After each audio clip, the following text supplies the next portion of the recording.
इससे निष्कर्ष क्या निकला?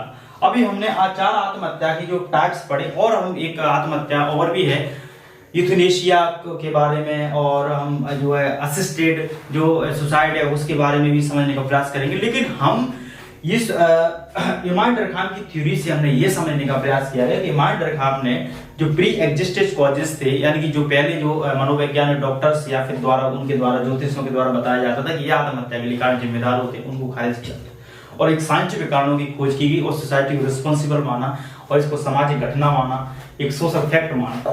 देखो वो निष्कर्ष ये निकालता है, ये आत्महत्या के सिद्धांत से निष्कर्ष क्या निकला? ये वो एक तरीके से इंडिविजुअल और सोसाइटी के बीच में रिलेशन के बारे में बात करता है कि एक तरीके से सोसाइटी और इंडिविजुअल के रिलेशन के बारे में बात करता है। जैसे उसने निष्कर्ष निकाले, उसने ये निकाला कि जो कैथोलिक, क्योंकि जब इमाम डरखाम ने जो है the theory of the suicide किया, उसका इंटरप्रेट करने के लिए, उसका जो है विश्लेषण करने के लिए, अपनी थ्योरीज का अध्ययन करने के लिए बहुत सारे यूरोप के जो पुलिस स्टेशन थे वहां से रिकॉर्ड्स लिए आत्महत्या के केसेस के। पुलिस स्टेशन से डेटा कलेक्शन किया गया, प्राइमरी डेटा, और एक तरीके से और पूरे यूरोप के शहरों में जैसे पेरिस शहर और बहुत सारे म्यूजियम्स में भी गया, थानों में भी गया, पुलिस स्टेशनों में भी गया, बहुत सारे सुसाइड के केसों का स्टडी किया गया उसने। ऐसे ही नहीं कि उसने हवाई बातें कर दी, और एक तरीके से साइंटिफिक तरीके से व्याख्या करने के लिए उसने बाकायदा जो है वहां पर फील्ड में गया, काम किया उसने, पुलिस स्टेशन से डेटा कलेक्ट किया गया, रिलीजियस इंस्टीट्यूशन से डेटा कलेक्शन किया गया, हर सोसाइटी को उसने देखा कि किस किस सोसाइटी में केसेस आत्महत्या ज्यादा होती है। जैसे कैथोलिक रिलीजियस के बारे में उसने देखा, कैथोलिक रिलीजन यानी कि धर्म में उसने देखा कि जो आत्महत्या की जो दर है वो कैथोलिक जो धर्म होता है जो है उसमें जो है कम है। किसकी? प्रोटेस्टेंट धर्म की। प्रोटेस्टेंट जो रिलीजन है, धर्म है, उसमें जो है आत्महत्या की दर अधिक है। इसमें आत्महत्या केस जाना है और सबसे कम जो है कम किसमें, क्योंकि ये एक तरीके से धर्म को भी एक सोशल फैक्टर मानता है, यानी कि और ये कहता है कि इसमें समाज को जो है धर्म को एक तरीके से कम महत्व दिया जाता है, यानी कि साइंटिफिक की बात ज्यादा की जाती है तो व्यक्ति अपने आप को कट जाता है एक तरीके से, वो समाज में एक इंटीग्रेशन नहीं हो पाता इतना। कैथोलिक के लोगों का जो है, कैथोलिक धर्म के लोगों का सोशल इंटीग्रेशन हाई होता है। कैथोलिक यानी कि प्रोटेस्टेंट जो धर्म के लोग हैं, तो ये लोग क्या कम आत्महत्या करते हैं। किसके पे? ये लोग जो है प्रोटेस्टेंट जो धर्म के लोग वो आत्महत्या ज्यादा करते हैं। यूरोप में ये पाया उसने, यूरोप में अपनी थ्योरीज के माध्यम से पाया। उसने ये बताया गया जो विवाहित यानी कि मैरिड लोग हैं, मैरिड लोग कम आत्महत्या करते हैं। अविवाहित जो लोग, क्यों? इनके बीच में ये जो लोग कहते हैं, ये लोग मैरिड लोग हैं, विवाहित लोग हैं, उसमें आत्महत्या केस कम होते हैं। जो अनमैरिड या फिर जो बैचलर लोग होते हैं, कुंवारे लोग होते हैं, कुंवारे जो लोग हैं उनमें जो है आत्महत्या अधिक होती है। क्यों होती है? क्योंकि विवाह को एक सोशल फैक्ट मानता है और वो कहता है कि जो विवाह से व्यक्ति का जीवन स्थिर होता है, और स्थिर होता है क्योंकि सोशल इंटीग्रेशन उसका हो जाता है। सोशल इंटीग्रेशन सोसाइटी में अच्छे तरीके से हो जाता है। या फिर जैसे बच्चे हैं, परिवार है, समय देता है, बच्चों को टाइम देता है, परिवार को टाइम देता है, तो ऐसा क्या है कि विवाह से उसका जीवन स्थिर हो जाता है, स्टेबलाइज हो जाता है। लेकिन जैसे कुंवारा व्यक्ति होता है उसमें उसकी जो है एक आत्महत्या की दर अधिक होती है, क्योंकि उसका जीवन विवाह के कारण स्टेब्लिश नहीं, स्थिर नहीं हो पाता है। इस कारण वो और डिप्रेशन में, तनाव में, सोशल इंटीग्रेशन नहीं हो पाता सोसाइटी में, तो ऐसी स्थिति में वो आत्महत्या कर लेता है। फिर वो ये बताता है और अब ये भी निष्कर्ष निकालता है कि जो उसने इस थ्योरी से ये भी निष्कर्ष निकला कि यूरोप में जो कुछ विकसित देश यानी कि डेवलप कंट्री जो थे, वैसे भी निष्कर्ष निकालें, डेवलप और वर्सेस अविकसित।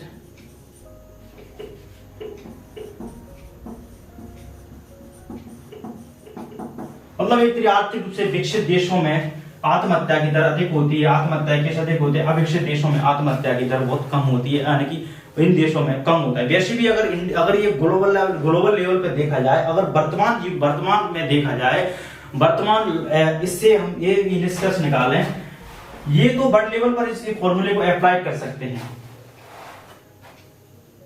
इसको बड़े लेवल पर कैसे अप्लाई कर सकते हैं? जैसे अगर भारत में एनसीआरबी की डेटा के आधार पर देखा जाए या ग्लोबल डब्ल्यूएचओ के डेटा के आधार पर देखा जाए, तो जापान की अगर बात की जाए तो जापान में जो है कितना डेवलप्ड कंट्री है जापान। अरे इसको विस्तार से समझते हैं। निष्कर्ष क्या निकला इसकी थ्योरी से? द थ्योरी ऑफ सोसाइटी से निष्कर्ष ये निकला कि सोसाइटी का संबंध आर्थिक समृद्धि से नहीं है, शिक्षा से, साक्षरता से इसका संबंध है ही नहीं। आर्थिक, जिसका आपके पास आर्थिक पैसा जाना, आर्थिक संबंधी है, इसका मतलब ये नहीं कि आप आत्महत्या नहीं करेंगे, आप आत्महत्या जाना करेंगे, ये संभावना बढ़ जाती है। आपके पास आर्थिक संसाधन जाना है, आप पैसे वाले हैं, आप आत्महत्या जाना करेंगे। और ये थ्योरीज को हम देखो बताते हैं कैसे।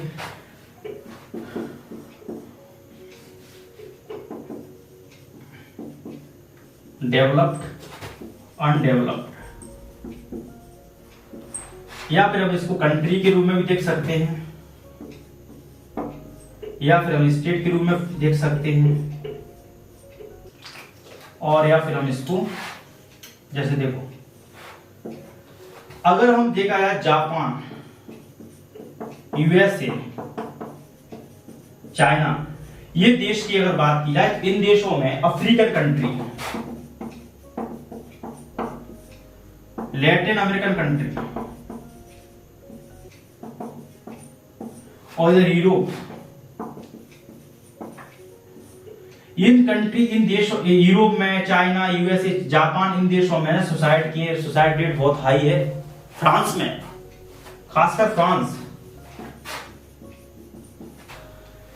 सुसाइड रेट जो है, अगर जापान, इन देशों में सुसाइड रेट जाना, यानी आप ये डेवलप अपने आप में डेवलप कंट्री है, इनमें से कम ये देश जापान, यूएसए, फ्रांस जो है, यूरोप के और कंट्री जैसे इंग्लैंड है, ये तो G20 के देश हैं। G20 यानी विश्व की G20, जो भारत की इसका सदस्य है G20 का, जो दुनिया की जो 20 सबसे बड़ी इकोनॉमी वाले जो देश हैं, उनका G20 ग्रुप 20 संगठन, अंतरराष्ट्रीय संगठन, वैश्विक संगठन। तो अगर जापान, यूएसए और जो ये फ्रांस है, इन देशों को देखा जाए तो इन देशों में सुसाइड रेट हाई है, बहुत ज्यादा है, यानी सुसाइड केस क्राइम रेट से कई गुना ज्यादा रहते हैं। तो ये तो आर्थिक समृद्धि का, कितने डेवलप्ड कंट्री है, तब भी इन देशों में देखा जाए तो इन लोगों में सुसाइड केस बहुत कम ज्यादा होते हैं, जबकि इन देशों में क्राइम रेट्स तो जीरो के आसपास है, 0 पॉइंट। जैसे जापान में अगर क्राइम रेट की अगर बात की जाए, जापान में कितना हाई है, लेकिन क्राइम रेट जहां पे और मर्डर रेट जो है 0.25 है, यानी कि 1 लाख में एक व्यक्ति क्राइम से भी नहीं मरता, हत्या किसी की नहीं की जाती जापान में। मतलब 0.2.5 जो इसमें क्राइम रेट है, लेकिन यहां पर सुसाइड रेट, आत्महत्या दर 14% के लगभग है। समझ रहे हैं आप? मतलब कहने का मतलब जो 1 लाख व्यक्तियों में, जापान में 1 लाख व्यक्तियों में से 14 लोग जो आत्महत्या से मर जाते हैं, और वहां पर एक व्यक्ति भी 1 लाख व्यक्तियों में से जो है एक भी व्यक्ति जो है, कम से कम एक व्यक्ति भी आत्महत्या जो है क्राइम से नहीं मरता। क्राइम रेट इतना कम है। देखिए क्राइम रेट और आत्महत्या में कितना गैप है। फ्रांस में भी यही कंडीशन है। तो ये कंट्रीज में बहुत आर्थिक समृद्धि है, तो ये देश में भी आत्महत्या को जाना, आत्महत्या आर्थिक समृद्धि से कोई मतलब नहीं। अफ्रीका, लैटिन अमेरिकन कंट्री में आत्महत्या कोई करता ही नहीं है। तो ये, और दूसरी बात ये देखा जाए स्टेट के संबंध में, इसको देखें, अब इसको स्टेट के संबंध में देखें। जैसे डेवलप्ड स्टेट की अगर बात की जाए तो जैसे तमिलनाडु है, महाराष्ट्र है,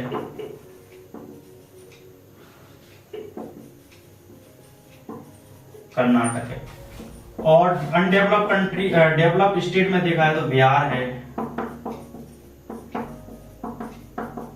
ठीक है, यूपी है, एमपी है। ये इनकी अगर बात की जाए, तमिलनाडु है, तमिलनाडु, महाराष्ट्र और कर्नाटक ये फर्स्ट नंबर पे आत्महत्या, सेकंड स्थान पर, तीसरे स्थान पर, चौथे स्थान पर आत्महत्या के मामले में। जबकि ये स्टेट तो डेवलप्ड है, यानी विकसित है। यानी अन्य राज्यों के निष्कर्ष ये निकला कि निष्कर्ष मतलब सुसाइड थ्योरी, तो सुसाइड पढ़ने का मतलब यही निकला कि निष्कर्ष क्या निकला हमसे, यही निकला कि डेवलप जो विकसित जो राज्य है, विकसित स्टेट है, उनमें जो है आत्महत्या की दर हाई होती है, सुसाइड रेट बहुत है, सुसाइड रेट कम है, तो सुसाइड रेट हाई है। और यहां इन स्टेट में देखा जाए लॉ है, मतलब लॉ न्यून है, यानी आत्महत्या दर कम है। तमिलनाडु कितना डेवलप कंट्री है, डेवलप स्टेट है, महाराष्ट्र कितना डेवलप है, कर्नाटक कितना डेवलप है, लेकिन आत्महत्या के मामले में सबसे नंबर 1 है। और सिटी में मेट्रोपॉलिटन जो सिटी है, महानगरों में देखा चेन्नई नंबर 1 पर है, फिर दिल्ली है। तो चेन्नई नंबर 1 पर आत्महत्या के मामले में सिटी की बात की जाए तो चेन्नई नंबर 1 है। महाराष्ट्र में मुंबई नंबर 1 पर है। कर्नाटक ये भी कहीं ना कहीं तीसरे नंबर पर आता है कि एनसीआरबी डेटा के अनुसार ये बताया जाता है कि सबसे ज्यादा जो आत्महत्या के जो केसेस होते हैं वो तमिलनाडु में होते हैं, दूसरे जो महाराष्ट्र में होते हैं, तीसरे जो कर्नाटक में होते हैं, चौथे नंबर पर महाराष्ट्र एमपी आता है, अपना मध्य प्रदेश आता है। तो लेकिन अगर ये ना सोसाइटी इतना हाई है, जबकि ये विकसित आर्थिक रूप से विकसित है, मजबूत है ये स्टेट, लेकिन क्योंकि ये लोगों का सोशल इंटीग्रेशन उतना नहीं हो पाया, धर्म से इनका लगाव नहीं है, समाज से लगाव नहीं है, इसलिए तो सोशल इंटीग्रेशन ठीक से नहीं हो पाया। और 4 टाइप्स में ये बताई गई कंडीशन। महाराष्ट्र में तो ये फार्मर का सुसाइड का केसेस बहुत ज्यादा रहता है, यानी कि यहाँ पे एनॉर्मिक जो आत्महत्या, क्योंकि शहर आर्थिक भारत की आर्थिक राजधानी है, साथ साथ विदर्भ का जो क्षेत्र है, पिछड़ा क्षेत्र है, सूखा प्रभावित क्षेत्र है एक तरीके, और वो इन राज्यों में जो है महाराष्ट्र में इस तरीके से वहां पर विदर्भ का क्षेत्र भी है, दूसरी तरफ वहां पे आर्थिक राजधानी है भारत की मुंबई। तो यहाँ क्या है, वहां पे शेयर मार्केट आर्थिक क्षति लोगों की होती रहती है, नुकसान होता रहता है, उतार चढ़ाव आते रहते हैं, तो इस तरीके से लोग आत्महत्या करते हैं, वो लॉस होता है, तो इस तरीके से वो लोग भी आत्महत्या करते हैं। लेकिन बिहार की अगर बात की जाए, यूपी की बात की जाए, ये स्टेटों में बिहार एक ऐसा एकमात्र स्टेट है आत्महत्या की सबसे कम है, जबकि क्राइम रेट हाई है यहाँ पे। यहाँ बिहार में अगर देखा इन राज्यों में क्राइम रेट कम है, लेकिन सुसाइड रेट ज्यादा है। लेकिन अगर बिहार की अगर बात की तो बिहार एक ऐसा एकमात्र राज्य, इनमें अगर बात की जाए सब इन स्टेटों में अगर बात की जाए तो सुसाइड रेट ज्यादा है क्राइम रेट से, क्राइम रेट बहुत कम है। लेकिन बिहार में कंडीशन क्या है, क्राइम रेट हाई है लेकिन सुसाइड रेट कम है। मतलब बिहार में सुसाइड से तो लोग बहुत कम मरते हैं, लोग क्राइम रेट यानी कि मर्डर रेट ज्यादा है, मतलब लोग क्राइम अपराध जाना करते हैं, दूसरी हत्या जाना करते हैं, और दिन दहाड़े गोली चलती है इन ऐसे स्टेटों में। तो इसलिए यहाँ पर क्राइम रेट बहुत हाई है। बिहार एक ऐसा स्टेट है भारत का जहाँ पे क्राइम रेट हाई है लेकिन सुसाइड रेट कम है, जबकि अन्य स्टेट ऐसे हैं मतलब अब जहां तक कि पूरे स्टेट जो 28 राज्य है, 28 राज्य में अगर देखा जाए तो वहां सुसाइड रेट हाई है, किसकी, क्राइम रेट की अपेक्षा। लेकिन बिहार एक ऐसा एकमात्र राष्ट्र है, बिहार एक एकमात्र राज्य है जहां पर क्राइम रेट यानी कि मर्डर रेट जो है हाई है, किसकी अपेक्षा, सुसाइड रेट। तो बिहार में आत्महत्या से लोग कम मरते हैं, लेकिन किससे ज्यादा मरते हैं, सुसाइड से कम मरते हैं, लेकिन क्राइम से अत्यधिक मरते हैं। तो हमने ये निष्कर्ष निकाला, और यही मैं आपको बताऊं कि शिक्षित अशिक्षित व्यक्तियों के बीच में भी जब वर्गीकरण करते हैं तो अशिक्षित व्यक्ति जो है यानी कि निरक्षर व्यक्ति जो है वो कम आत्महत्या करते हैं शिक्षित व्यक्ति की तुलना में। तो शिक्षित व्यक्ति होता है, एजुकेटेड व्यक्ति होता है, लिटरेट पर्सन होता है, वो आत्महत्या ज्यादा करता है। तो यही निष्कर्ष है कि हमें समाज के साथ जुड़ा रहना चाहिए। निष्कर्ष यह निकला कि हम व्यक्ति को समाज के साथ जुड़े रहनी चाहिए और सामाजिक संबंधों में सामाजिक संबंधों में समय बिताना चाहिए, समाज को में रिस्पेक्ट करना चाहिए, समाज की गतिविधियों में शामिल होना चाहिए, समाज से आइसोलेट भी नहीं होना चाहिए, समाज के रेगुलेशन को मानना चाहिए, समाज के नॉर्म्स को मानना चाहिए। तो इस तरीके से सोशल फैक्ट बताता है कि क्या है, एक तरीके से आत्महत्या जो है, एक तरीके से सुसाइड जो है, एक तरीके से सोशल फैक्ट है। और निष्कर्ष ये निकाला, रिमाइंड रखा हमने अपनी थ्योरीज के अंतर्गत